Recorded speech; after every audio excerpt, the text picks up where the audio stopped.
The stars seemed unfamiliar from the bridge of the New Seoul. Captain Lee Dong-woo stood before the wide viewport, watching the fabric of space ripple and twist as their vessels surged faster than light. His dark gaze mirrored the cool blue glow of the engines. After 3 long months, they were finally nearing the frontier of charted space. "Captain, I'm detecting something unusual on the scanners," Park's men called out from her console. Her hands danced across the controls. The young communications officer, steady since launch, never overreacted to mere debris. Lee strode to her station. "What kind of unusual?" "It's huge, sir. Very huge. And definitely not natural." Park gestured at her display. The screen revealed a colossal structure circling a dead star. It was the size of a small moon, forged of metal and glass, catching the starlight in flawless symmetry. "You're certain it's artificial?" Lee asked. He had witnessed strange phenomena before, but this was different, too precise, too deliberate. "Yes, sir. The formations are far too exact and—" Park hesitated, rechecking her data. "It's scanning us." Lee's pulse quickened. This was the very possibility they had both longed for and dreaded. Humanity had wandered the void alone for centuries. Their swiftest ships had crossed hundreds of systems, yet none revealed evidence of intelligence until now. "Red alert," Lee commanded. The bridge dimmed into a crimson haze. "But hold weapons offline. We're explorers, not conquerors." Across the galaxy, deep within the massive construct, observer Tick-Nash's antenna quivered with sudden anticipation. The insectoid sentinel had monitored this sector for over 50 standard cycles, where dead stars offered only monotony.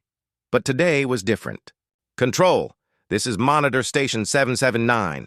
Tick-Nash chittered into his communicator, his clicks rendered into the galactic tongue by a translator. "An unidentified vessel is approaching our perimeter." The response was swift. "Confirmed. Observer, analysis indicates primitive fusion drive propulsion. Origin, unregistered species. Initiate standard first contact protocol." Tick-Nash gave a weary sigh. Another fledgling race eager to petition the Galactic Council. He had seen many before. Always the same. First, awe at the Council's wonders. Then, eager pleas for membership. Finally, centuries spent struggling to catch up. The Council welcomed all, but the process was tedious. Most new civilizations barely grasped fire or farming. Some managed crude tools. A fortunate few had reached electricity or simple computation. But all lagged millennia behind the Council's mastery. "Unidentified vessel. This is Galactic Council Monitor Station 779, Tick-Nash transmitted over the universal bands. "Declare your identity and state your purpose." On board the New Seoul, Park's console lit with a new signal. "Captain, we're receiving a transmission. The computer—" "It's processing the translation now. Put it through," Lee ordered. A chorus of sharp clicks filled the bridge, soon replaced by the ship's computer rendering them into speech. "Unidentified vessel. This is Galactic Council Monitor Station 779. Identify yourselves and state your intentions." Lee's eyes moved across his crew. Dr. Kim Taejo, science officer, was nearly bouncing with anticipation.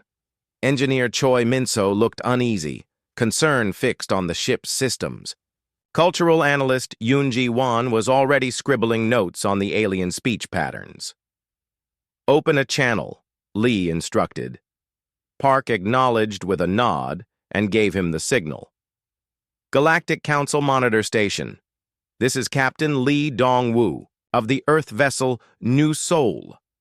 We come in peace, seeking contact with other intelligent life. This is humanity's first expedition beyond our home stars." There was a long silence. Then Tick-Nash's voice returned, carrying sharper focus this time. "Earthship New Seoul, you are cleared to dock with Council Station Nexus 7 for official first contact protocols. Follow the beacon now transmitting. Lee allowed himself a faint smile. It was real.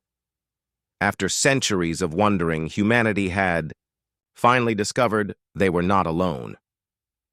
Dr. Kim, begin recording everything, Lee ordered. This will mark the most significant day in our history. Already on it, Captain, Kim replied eagerly. For years he had studied theories of alien biology, yet never imagined he would meet another species. Engineer Choi, system status? Lee asked. All systems stable, sir, Choi responded. Her voice was careful, measured, though their docking systems may not be compatible with ours. We'll adapt, Lee said with quiet confidence. Analyst Yoon, first impression of their communication style? Yoon glanced up from her notes. Formal and diplomatic, Captain. Their structured tone implies they've conducted first contact before. As the new soul trailed the beacon toward Ida, the vast station, Lee felt anticipation and unease twisting together. Humanity had always dreamed of this encounter, but now that it was unfolding, he wondered how Earth would be judged. The station loomed larger by the second. Up close, its scale was breathtaking. Thousands of lights traced docking rings, habitation zones, and even immense gardens brimming with alien flora. Ships of varied designs entered and departed, some vaguely Earth-like, others utterly alien. Sleek needles, bulbous orbs, jagged spiked craft plated like armor. So many species, Park whispered in awe. And cooperating, Kim added. Look at the coordination. Their beacon path guided them to a docking bay along the station's outer rim. Gigantic mechanical arms extended, grasped their ship gently and drew it inward. A shimmering energy field sealed the entrance, and atmosphere began filling the bay. Atmospheric analysis complete, Choi reported. Safe for humans, though. Oxygen levels are slightly low. Masks recommended. Lee nodded. First contact team, Dr. Kim, Engineer Choi, Analyst Yoon, and myself. Park, you'll remain aboard to handle communication with Earth. Understood, Captain, Park replied. When should I transmit back to command? 12 hours, Lee decided. If we don't return, send everything we've gathered. The, team readied their gear, translation devices, recorders, symbolic gifts from Earth, and scientific kits, each item chosen to demonstrate humanity's peaceful intelligence. A docking tunnel extended from the station, locking onto their airlock. Lee inhaled deeply and released the seal. This was it. The turning point of human history. As they moved through the tunnel, Lee thought of the countless people on Earth, unaware that in this very moment, the world they knew was changing forever. Knowing their species was about to step into a galaxy of intelligent life, the humans pressed forward. The tunnel opened into a vast reception hall alive with beings of every form. Lee tried not to stare, though awe was impossible to contain. Some resembled humans faintly, while others were utterly alien. Slender, crystalline figures that shimmered like living prisms, short-furred creatures with 6 agile legs, and drifting clouds of vapor that somehow retained shape. One tall insectoid advanced toward them. Lee recognized the familiar clicking tone from the earlier transmission. Welcome to Council Station Nexus 7, Ticknash said through a translator. I am Observer Ticknash. I will escort you to the council chamber for formal first contact protocols. Lee stepped forward and offered a respectful bow, an Earth custom. Thank you, Observer Ticknash. It is an honor to meet you and your people. Following their guide. Through gleaming corridors, Lee observed the aliens they passed. Most offered curious glances at the humans, but none appeared astonished. To them, first contact was routine, a thought that made Lee wonder how humanity would fit into such a vast, practiced community. The council chamber was unlike anything Lee had ever witnessed. A circular hall rose so high the ceiling vanished into shadow. Thousands of seats, arranged in concentric tiers, held delegates of countless species. Some reclined in chairs, some floated in fluid chambers, while others clung from the ceiling with mechanical harnesses. At the chamber's heart stood a platform with 4 seats reserved for the humans. As Lee led his team forward, every eye, lens, and antenna fixed upon them. He felt impossibly small. A resonant voice filled the hall, carrying like wind through hollow metal. Moments later, the translator rendered its meaning. The Council acknowledges the species from the planet Earth. Present yourselves and your civilization for review. Lee rose slowly. His voice felt small, yet the chamber's design carried it flawlessly. Honored members of the Galactic Council, I am Captain Lee Dong-woo, representing the United Earth Government. With me are Dr. Kim Taejo, our Chief Science Officer, Engineer Choi Min-so, our Technology Specialist, and Yun Ji-won, our Cultural Analyst. A murmur rippled through the assembly. Lee could not tell if it was favorable or wary. He pressed on with the prepared address. We come from a small world, likely known to you as part of the Outer Rim. Humanity achieved spaceflight 3 centuries ago and has since explored nearby systems. This is our first journey into the wider galaxy. The murmurs swelled louder. Lee noticed many delegates leaning forward. Perhaps a good sign. Dr. Kim rose next, his movements rehearsed countless times during their voyage. Our civilization has recently mastered faster-than-light travel using fusion drives. We've developed sustainable energy for our planet, ensuring long-term stability. More interested sounds rolled through the chamber. Several representatives lifted crystalline devices and began taking notes. We've also integrated artificial intelligence systems, Kim continued, voice bright with pride. Our computers assist in solving complex problems and managing societal needs. In medicine, advances have extended healthy human lifespans to Neely was beginning to fear their technology might not be advanced enough to impress the Council. Choi pressed on. We've resolved most scarcity issues on Earth through matter reorganization, systems. Our cities run on clean fusion cores, and we recycle nearly any substance at the molecular level. Now the chamber was utterly silent. Not even the alien equivalents of breath could be heard. Lee wondered if they had said something wrong. Yun rose for the final part of their presentation. Humanity has united under a single democratic government, representing all cultures and nations. Warfare ended over 2 centuries ago, replaced by cooperation and resource sharing. The silence deepened. Yun continued, her voice striving to bridge the void. We've safeguarded more than 10,000 languages, preserving diversity while ensuring equal access to resources. Education allows every person to explore other cultures and develop personal talent. She hesitated, then added, We've also founded colonies on 12 planets and 3 orbital habitats, all guided by the same principles of unity and respect. Minutes of silence passed.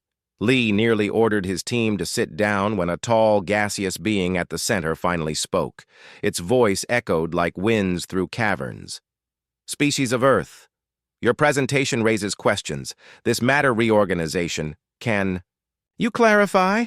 Choi blinked, uncertain. It's simply molecular assembly, sir. We dismantle materials at the atomic scale and reconstruct them into food, tools, clothing, or housing. Nearly all production functions this way. Another pause. Then a scaled reptilian whose colors rippled across its body leaned forward. This artificial intelligence you spoke of, how advanced is it? Dr. Kim responded. Our AI systems are basic. They manage cities, assist in research, handle translation. They aren't conscious, not yet. We're still developing them. Silence again. Lee's worry grew. Were humans far behind, or had they said something offensive? Next, A, being like a walking tree, branches glittering with crystal leaves, spoke. You claim to have abolished war. How? Yun answered with care. 3 centuries ago, we created empathy enhancement technology. It allows people to perceive one another's emotions and perspectives.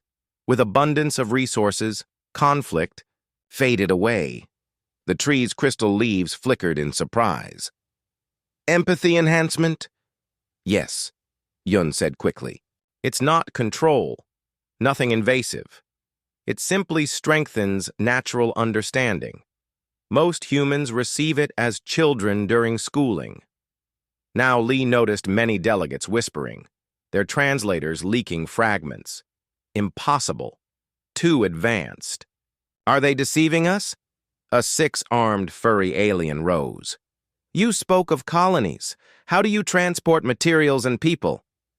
Oh, that's straightforward, Dr. Kim replied brightly. Cargo moves by dimensional storage. For people, we use consciousness transfer. Physical transit is far too slow. The furry alien froze, all six limbs rigid. Consciousness transfer? Kim nodded almost cheerfully. Yes. We copy memory and identity into a new body at the destination. The original body remains in stasis until recalled. Or, if they prefer, the new world, they can stay.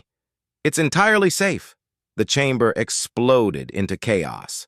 Voices in countless tongues rose at once, overwhelming the translators. Lee exchanged uneasy looks with his team. They had expected to inspire awe, not panic. Had they miscalculated so badly? A towering figure of living metal struck the floor, restoring order. Its voice rang like chimes. Species of Earth. Are you certain of these claims? Matter reorganization, consciousness transfer, empathy enhancement? Of course, Choi replied earnestly. Would you like a demonstration? I brought a simple kit. The metallic being rippled as though in shock. Demonstrate matter reorganization. Certainly, Choi said. She drew out a slim device, no larger than a phone. This is a standard emergency model, but it shows the process. She tapped commands. The unit unfolded like origami, expanding until it resembled a small case. It emitted a soft glow. I'm sampling atmospheric gases now, she explained. This can restructure them into food, water, or raw materials. Watch. A low hum followed. Seconds later, a panel slid open to reveal a clear glass of water, a fresh-looking sandwich, and a folded strip of cloth. This water is drawn from local humidity, Choi said calmly. The food from carbon, hydrogen, and trace elements. The fabric. The chamber fell into complete silence once more. Lee noticed dozens of alien eyes fixed on the device, not with curiosity, but with something that looked like fear. At last, the gaseous being presiding spoke again. Species of Earth, the Council requests a recess to consider your testimony. Remain in your designated area while we deliberate. As the delegates filed out, Lee turned to his team. Did that go well? I can't tell if they're impressed or horrified. Kim shrugged. Maybe they just aren't used to our methods. Different species must solve problems in different ways. Yun frowned. I don't think that's it. Did you see their reactions? It was like they had never heard of these technologies before. That's impossible, Choi said firmly. This is basic science. Any spacefaring civilization should have molecular assembly and AI support. Lee felt a knot forming in his stomach. Maybe we should have asked more about their technology before revealing ours. 2 hours later, the chamber filled again. This time, even more aliens were present, many adorned in elaborate garments that suggested high rank. The presiding gas being spoke first. Species of Earth. I am Speaker Zolan. The Council has reviewed your claims and has questions. A towering reptilian, scales dark green with golden sigils, stood near the front. His bearing radiated authority. I am Science Director Marak. The Council requests demonstrations of the devices you described to assess your civilization's capabilities. Lee inclined his head. Of course, Science Director. We are prepared to show whatever we can. Morak gestured toward Choi's earlier device. That molecular assembly unit, among your people, is this considered advanced? Choi blinked. Advanced? No, sir. That's a standard emergency kit. Every human traveler carries one. Children receive their first by age 12. A ripple passed through the chamber. Morak's scales shifted in tone, which Lee guessed signaled surprise or concern. Then show us what you consider advanced technology, Choi thought for a moment. I didn't bring anything truly advanced. This is an exploration mission, so we only packed essentials. She reached into her kit. But I do have my engineering tools. She produced a second device, larger than the first. When activated, it projected a shifting holographic interface. This manages most engineering tasks. It has dimensional storage for 1,000 tools and parts. The fabrication core can build anything from raw matter, and its quantum processor runs the designs. She demonstrated by constructing a small robot from atmospheric elements. The machine walked across the platform, waved cheerfully, then dissolved into atoms when she shut it down. The chamber buzzed with hushed, urgent exchanges. Dr. Kim stood. Would you like to see our medical devices? I brought a standard health scanner. He lifted a tablet-like object. This diagnoses and treats most conditions.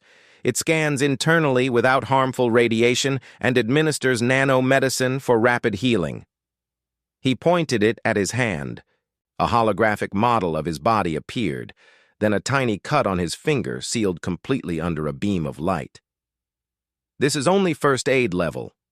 For serious injuries, we use consciousness transfer into a healthy body, or full molecular reconstruction. Crystalline, being near the back, spoke, its tones like chiming glass. Molecular reconstruction of living organisms? Of course, Kim replied. If someone suffers trauma or genetic disease, we record their consciousness and rebuild their body from atoms. It takes about 6 hours. The result is usually stronger than the original. More anxious whispers rippled across the chamber. Lee finally understood.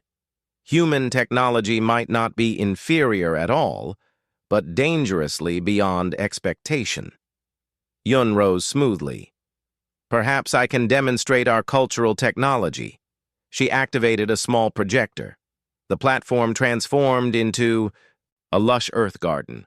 Birds sang, flowers carried fragrance on the air. This is a sensory archive, she explained. We can preserve entire experiences, sight, sound, smell, touch, even emotion, and share them. This garden is from Japan, 8 centuries past. The illusion shifted. A futuristic city with flying cars, an undersea colony, a space station, orbiting a gas giant. The realism startled many aliens back in their seats. We use this to safeguard history, Yun concluded. Every person can relive moments from different eras, preserving culture and strengthening identity. She powered down the device, and the projections vanished. Speaker Zul Miran's gaseous form pulsed more quickly now. These devices you've displayed, are they typical among your kind? Oh, yes, Choi answered. Basic fabrication and medical tools are universal. The sensory archives are a little more specialized, but most schools and libraries have them. And you consider these ordinary technologies? Morak asked, his scales shifting into a new pattern Lee hadn't noticed before. Well, ordinary for day-to-day use, Kim explained. Our advanced research systems are far more sophisticated, but we didn't think experimental prototypes were suitable for a first contact setting. Another alien rose from his seat. This one looked like a soldier, clad in heavy armor and bristling with what Lee hoped were ceremonial weapons. I am Vex Tali, coordinator of military defense. What protections does your vessel carry? Lee frowned. Protections? We're explorers, not warriors. The new soul only carries basic safety measures. What do you define as basic safety? Vex Tali pressed. Lee glanced at Choi. She answered, standard hull plating, energy shielding, reality anchors to avoid dimensional incursions, temporal stabilizers against time-based hazards, and disintegration fields for debris clearance. Vex Tali's armor flickered in color. Disintegration fields? Right. Choi said casually. When moving fast, stray asteroids or junk can be dangerous.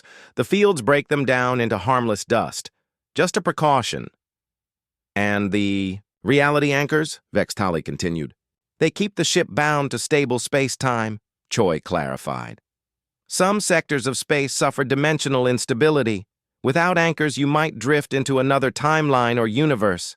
Lee noticed Vextali now relaying rapid messages through a military comm link. Dr. Kim added, Our ship also carries standard emergency nanobots. They sustain life in nearly any environment, even vacuum or ocean depths. And of course, we have backup consciousness systems. Consciousness? Backup? Speaker Zolan echoed. Yes, Kim confirmed. If someone dies unexpectedly, we can restore them from a stored copy of their mind. Updates occur every few minutes, so memory loss is minimal. The chamber broke into chaos. This time, the translators caught fragments. Impossible. Divine. Civilization shattering. Lee's stomach tightened. Either they had misunderstood galactic norms, or they had revealed too much. Yun leaned toward him. Captain, I don't think these technologies are as common as we believed. That can't be, Choi whispered back. Any starfaring race should master molecular assembly and AI design. These are fundamentals. Kim nodded.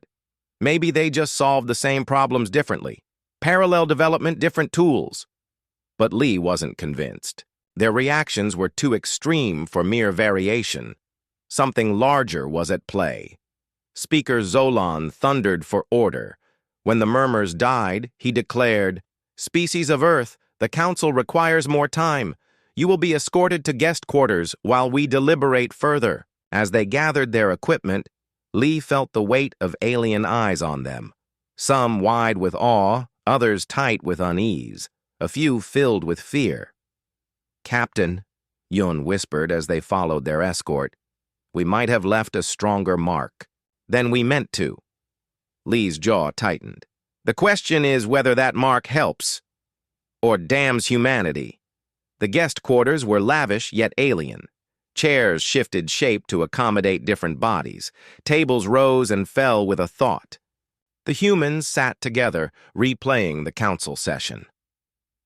I keep thinking about their faces, Yun murmured, scrolling her notes. They weren't just surprised, they were scared. Kim nodded, and their questions were so rudimentary, as if they'd never heard of molecular assembly at all. That's the real puzzle, Choi said. How do you build interstellar craft without manipulating matter at the molecular scale? What materials do you even use for hull plating? Lee stared through the viewport at the alien vessels docked nearby. With fresh eyes, their design looked crude. Metallic alloys, engines that ran on chemical or nuclear thrust. Primitive compared to human drives. Maybe, Lee said slowly, we're the advanced ones. They assumed every species reaching the stars would match our progress, Lee said. But what if that's not true? What if most develop spaceflight before discovering what we consider basic science? Meanwhile, inside the Council's emergency chamber, Speaker Zulmiran struggled to restore order as dozens of delegates argued at once. 3 hours had passed, yet no consensus had formed about humanity. Order, Zolan commanded, his gaseous body glowing to draw attention. Science Director Morak has the floor. The reptilian rose, scales shifting with visible stress. Colleagues, I've conferred with our leading experts. The findings are troubling. A holographic display compared human devices against council equivalents. Every tool they presented is centuries, perhaps millennia, beyond our capability. A crystalline being interrupted. Surely you exaggerate. They are primitives, seeking membership. No, Morak countered sharply. Even their emergency kit contains breakthroughs that could transform civilization. Large-scale molecular assembly, something we only theorize about, is routine for them. Our finest fabricators barely manipulate single molecules. The display shifted. Their medical scanner maps living tissue completely without emitting detectable energy. Our machines still rely on harmful radiation or invasive cutting, and their ability to repair injuries instantly, nothing in our archives compares. Observer Tick Nash lifted an antenna. What of their claims about consciousness backup? If true, Morak said gravely, they have solved death. Where our oldest lives span 8 centuries, their minds may persist indefinitely. A warrior, Representative growled. And their ship's defenses? Even worse, Morak replied. Their so-called safety gear includes shields stronger than our warship's barriers. As for reality anchors, we cannot even define the principle. Military Coordinator Vex Tali rose, armored plates clattering. I've scanned their vessel personally. Its material composition is unknown. Its energy signatures violate our physics. And that ship is an explorer, not a dreadnought. Silence fell as the enormity struck. Speaker Zulan spoke slowly. So these humans, who arrive as supplicants, are in fact beyond our civilization. That is the conclusion, Morak confirmed. And worse, they seem unaware of it. A.E. Small, furred alien squeaked. But how could they advance so far without outside influence? Perhaps, said a crystalline-leaved tree being. The true question is not how, but why are they here? Observer Ticknash's mandibles clicked nervously. They claim this is their first venture beyond their star system. Perhaps they truly don't know the galactic standard. Or, Vexatali said darkly, perhaps this is a test. Maybe they are judging us. Back in the guest quarters, the humans reached parallel doubts. I've studied their ships, Dr. Kim said. They burn chemical fuel with external tanks, primitive compared to fusion. And their docking bay atmosphere, Choi added. They had to pipe in gases for us. Our ships create air from local matter. Yun scanned her cultural notes. The ceremony felt like a protocol for assessing primitives. But we're not primitive, are we? Lee frowned. Compared to what we expected, we thought we'd be the backwoods cousins. Instead, we might be the most advanced species they've ever seen. That can't be, Choi protested. Surely others surpass us. The galaxy is vast. Maybe, Lee mused. Or maybe most civilizations plateau once they reach space. Maybe they lack the pressures we endured. Pressures? Yun asked. Competition, Lee answered. Wars, rivalries, survival struggles, they forced us forward. Perhaps other species, being more peaceful, advanced slowly. Or perhaps, Kim suggested, Earth's environment and biology drove us differently. A chime interrupted. Observer Ticknash entered, visibly uneasy. Species of Earth, the Council has finished deliberations. Return to the chamber. As they walked, Lee saw aliens pause to watch them. Whispers spread like fire. He asked carefully, Observer Ticknash, may I ask, how advanced are most species at first contact? Antennae twitching, Ticknash answered. Most species reach us with basic spaceflight, simple computational systems, and nuclear energy. A few dabble in crude genetic tinkering or artificial intelligence. Why do you ask? Lee glanced at his teammates before replying, Just curious how things usually work. The humans, Ticknash admitted slowly, are not usual. In 5 decades of first contact duties, I have never seen a species appear with technology at your level. Is that good or bad? Yun asked carefully. Ticknash halted, compound eyes unblinking. That, I believe, is precisely what the Council is debating. When they entered the chamber again, Lee noticed it was even more crowded. Now every seat was taken, with additional delegates present only as shimmering holograms projected from faraway systems. Speaker Zulmiran awaited them at the central dais. Species of Earth, the speaker intoned. The Council has reached a determination regarding your standing. Lee felt his pulse quicken. This moment could decide humanity's entire fate in the stars. But before we finalize, Zulmiran added, one last question must be asked. The room hushed. Absolute stillness. Do you realize, Ziran said, slowly, that the technologies you have shown us represent abilities far beyond anything our civilization has ever achieved? Lee exchanged glances with his team. They had suspected as much, but hearing it stated so directly still sent a jolt through them. We guessed something along those lines from your reactions, Lee admitted. Though it's difficult to accept, surely some species must have reached similar breakthroughs. None, Morak, the science director, declared with finality.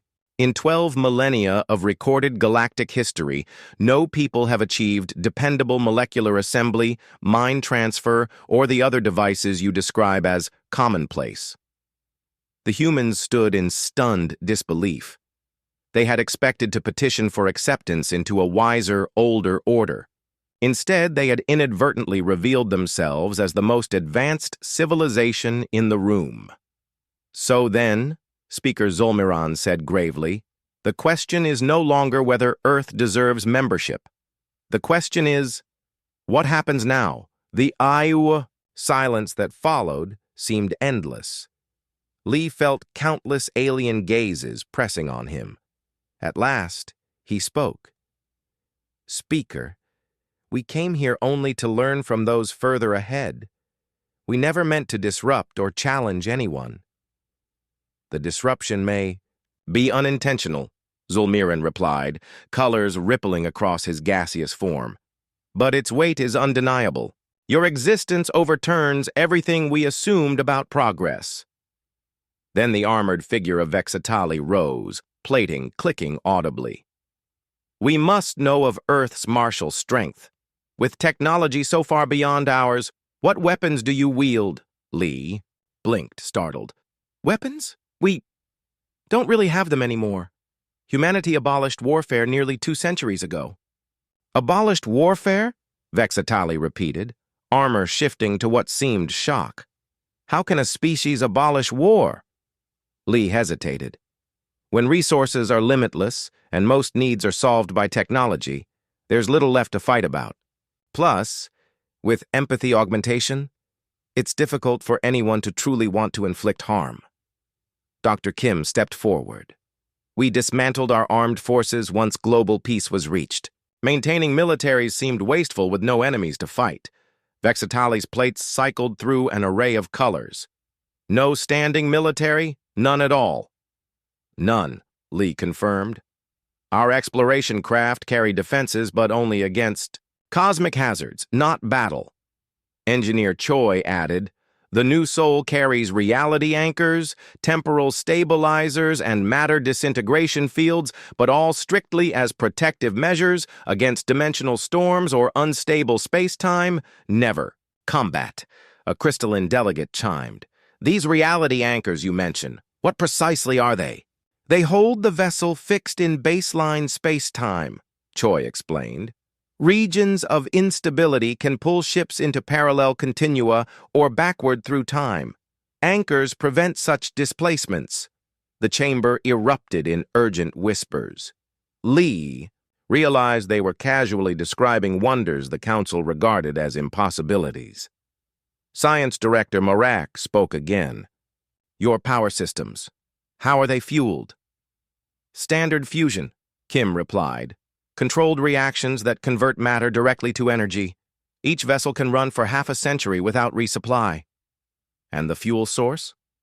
Anything, Kim said easily. Hydrogen's most common, but any atom works. We just gather it from interstellar space. Morak's scales tightened with stress.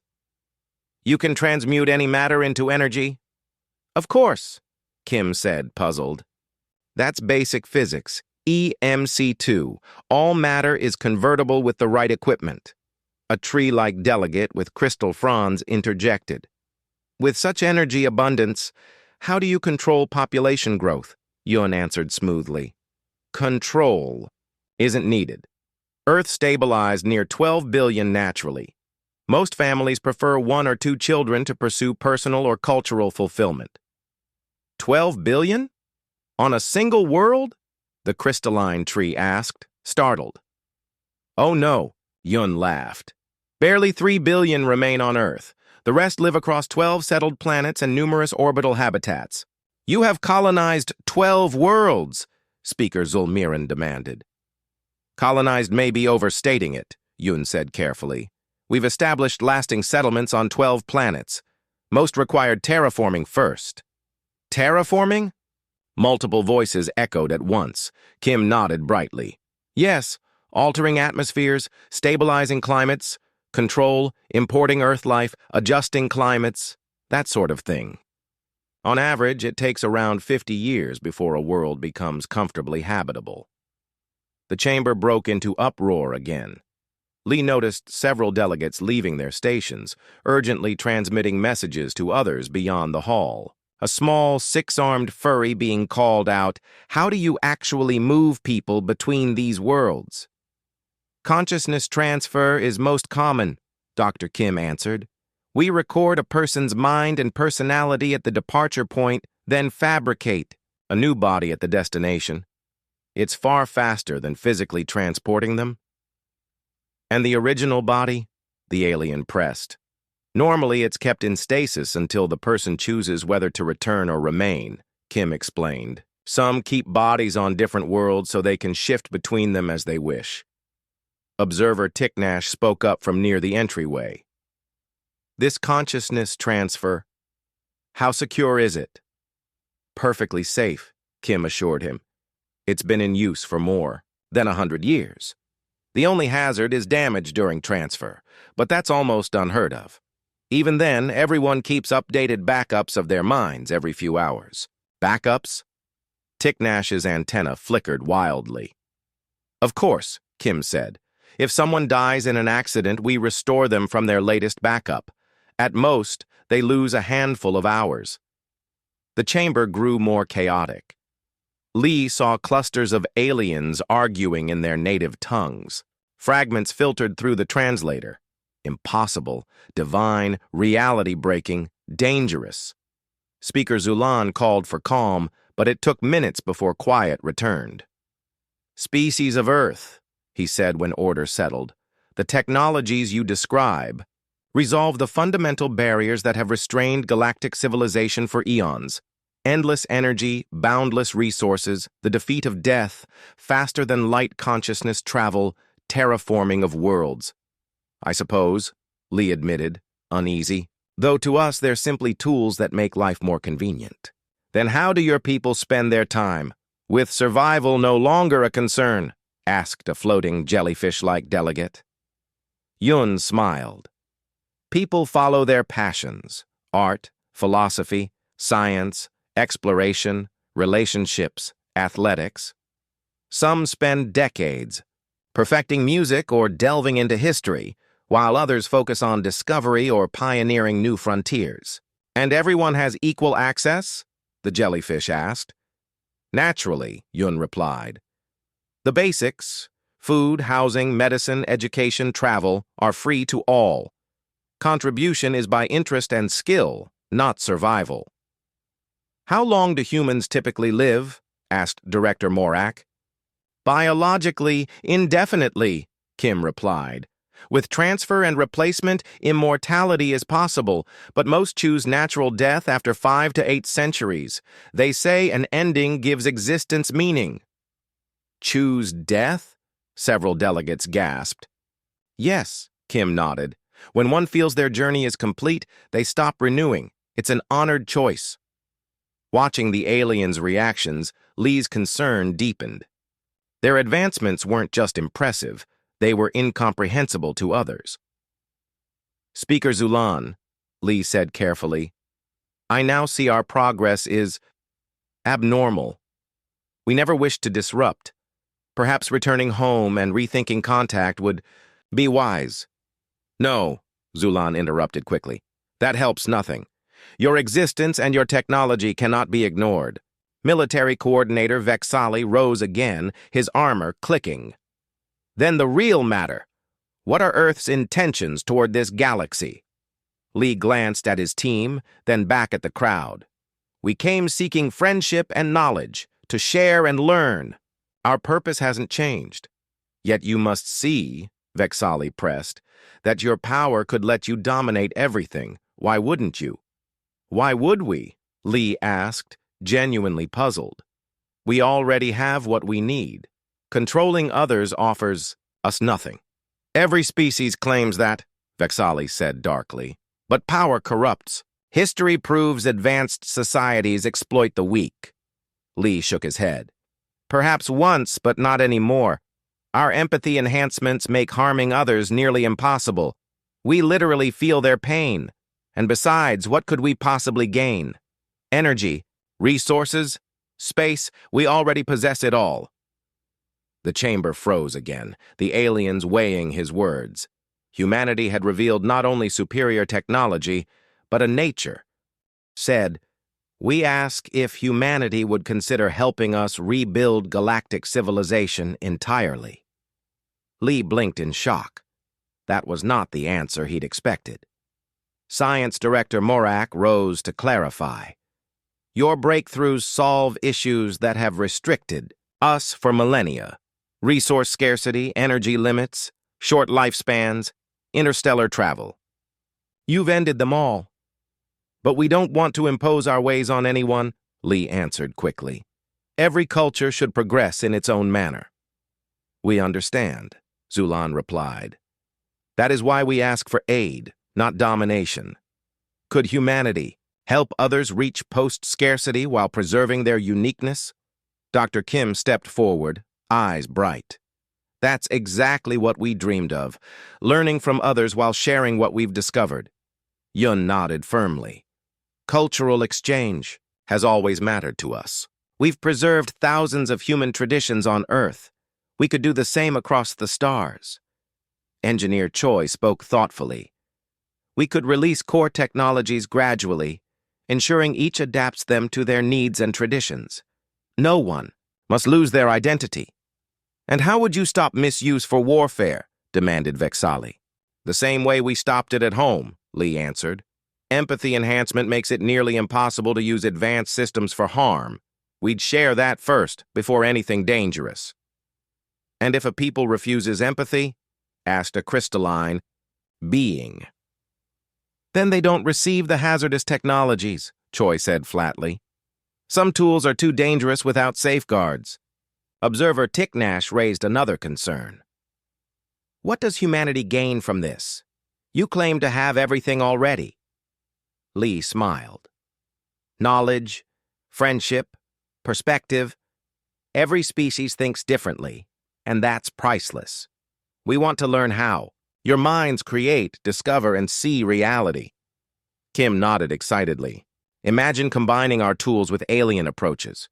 We could solve problems no one has thought of yet. Yun added with a grin. And honestly, humans just enjoy helping others. It makes us happy. Speaker Zolmyron seemed calmer now. Then how would this begin? Lee looked to his team. Small steps, cultural exchanges, joint research, gradual sharing, permanent communication networks. Educational partnerships, Kim proposed. Researchers side by side. Cultural centers, Yun added, to experience art, music, traditions. Choi was already planning. We'll need technical standards that work across species with different biology and habitats. How long will this take? Asked a tree-like being. Generations, Lee admitted. We won't rush. Each must advance in their own time. And those who want no change? Asked a six-armed furry alien. They remain as they are, Lee said. The choice will always be theirs. Morak asked carefully. Would you share consciousness transfer itself? Ending death for all? Kim nodded. Yes, but as on Earth, not everyone will want it. Some will still choose natural death. Each individual must decide. Excited voices echoed across the chamber as beings imagined their futures. Then Vexali's voice cut through. If you spread this galaxy wide, what stops someone from turning it against Earth? Lee frowned. Why would they? We offer freely. There's no reason for war. But if they did, Vexali pressed. Choi answered honestly. Earth's defenses are far beyond any threat here, but our focus isn't weapons, it's prevention. Prevention? Vexali asked. Exactly, Choi explained. We stop wars before they exist, through empathy, abundance, and conflict resolution. No one needs to fight. Order, Zulmiran called. The Council will vote. All in favor of forming the Galactic Collaboration Initiative with Earth as senior partner. Lights erupted across the chamber. Everywhere, unanimous. Zolarin announced, "The measure passes. A new era begins, led by Earth." The hall thundered with cheers, whistles, and trills from countless species. Lee was stunned. They had come seeking membership. Instead, they had triggered a revolution.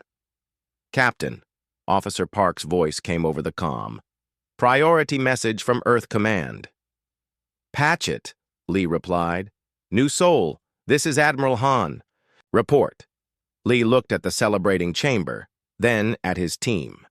"Admiral, mission successful. We've secured a cooperation agreement with the Galactic Council. Excellent. Tell me, how advanced are they compared to us?" Lee hesitated, searching for words. "Admiral, they're not more advanced. They're far behind. We've become the senior partners here."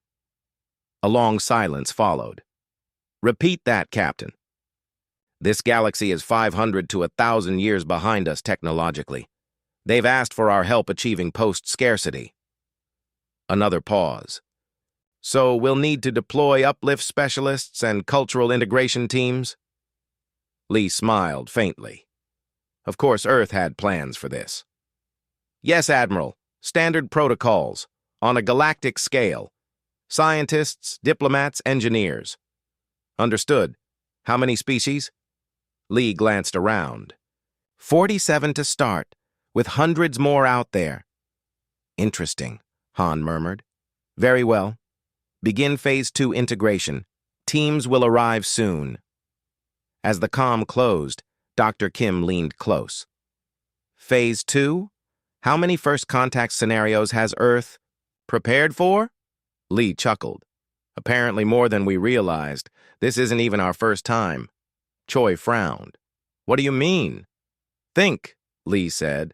"We have uplift protocols, tailored technologies." Admiral Han wasn't surprised at all. "Do you really think this is our first galactic alliance?" Yun's eyes widened. "You mean we've done this before?" "I think," Lee said slowly, "that this isn't even humanity's first galaxy, and we've become very, very good at peaceful integration." As celebration shook the council chamber, Lee realized humanity's tale was greater than he ever imagined. They hadn't just joined galactic civilization. They had expanded Earth's quiet empire to yet another galaxy, one that welcomed them with gratitude.